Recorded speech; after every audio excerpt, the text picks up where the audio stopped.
Benny Hinn just took down 2 of my videos about him for alleged copyright infringement, giving me a copyright strike. If I get a second strike, I won't be able to upload for a week. And if I get a third strike, this entire channel will be deleted from YouTube. The stakes are high. Let's talk about why Hinn took down these 2 videos, whether Hinn's takedown of these videos was legitimate, and what we can do about this. No retreat, no surrender. A new age has begun. An age of freedom. It's no secret that Hinn hates criticism. He has said that he wants to shoot John MacArthur with a Holy Spirit machine gun for criticizing his ministry, and he has publicly cursed his critics. I won't show the clips here because it's likely that Hinn will issue another takedown notice for those and give me a second copyright strike. How can we make Hinn regret taking down my 2 videos for what we will see are completely bogus reasons? It's so simple. The Borg hurt you, and now you're going to hurt them back. In my century, we don't succumb to revenge. We have a more evolved sensibility. Well, you can watch this entire video to help this video go more viral in the YouTube algorithm.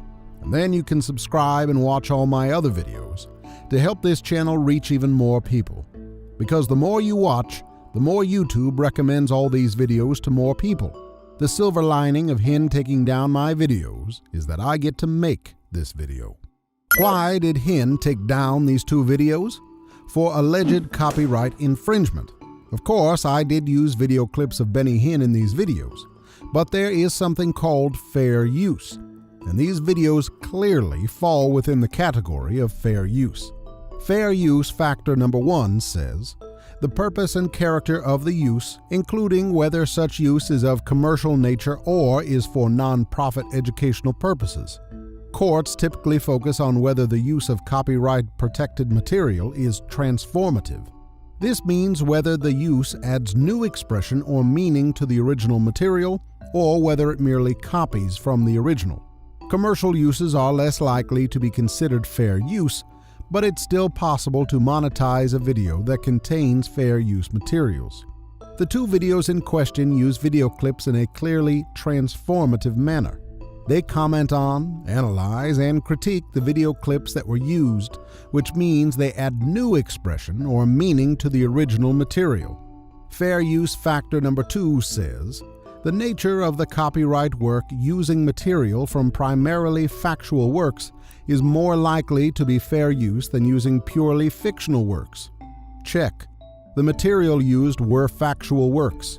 They were video clips of Hinn's teachings and statements, and they were used to critique Hinn's ministry. Fair use factor number 3 says, the amount and substantiality of the portion used in relation to the copyrighted work as a whole. Borrowing small bits of material from an original work is more likely to be considered fair use than borrowing large portions. But if what's borrowed is considered the heart of the work, sometimes even a small sampling may weigh against fair use. Check. The videos only use small bits of material, which were then commented on and critiqued.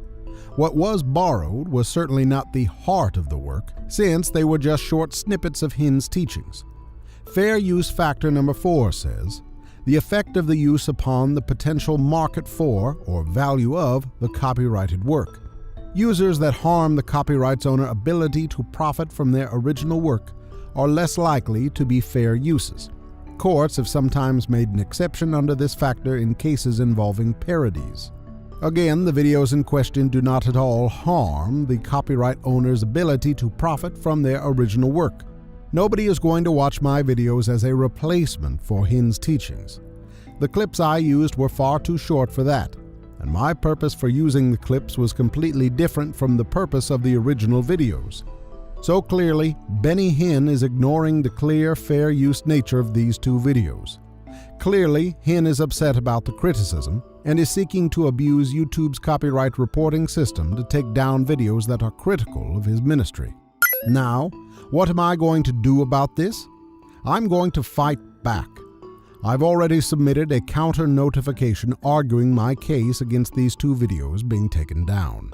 Benny Hinn's organization now has a certain amount of time to decide what it's going to do. It has two options. First, it can choose not to fight my counter notification and allow the two videos to be reinstated. Obviously, this would be the ideal scenario. Or second, it can choose to take me to court and fight against my counter notifications. In this case, I would have to decide whether I want to spend the money to fight back in court. Whether I do this will depend on whether I think I would win, as well as how much this would all cost. I would need to seek legal counsel to make my final decision. But I really want to fight back. Benny Hinn is one of the worst, most deceptive false teachers out there, and I want to send a clear message that I will stand up to his bullying. I'll keep you all updated on if you can help and be a part of this as things unfold. Of course, this is not a fun situation to be in. It's stressful to have a copyright strike, to be closer to having my channel taken down by YouTube, and to consider how much a court battle with Benny Hinn might cost. Benny Hinn is a millionaire with a big organization and tons of resources at his disposal, and I'm just one person. I recognize that speaking biblical truth and calling out lies from supposed Christian pastors can oftentimes have serious consequences. I've already experienced a couple of takedowns and a copyright strike from Joel Osteen.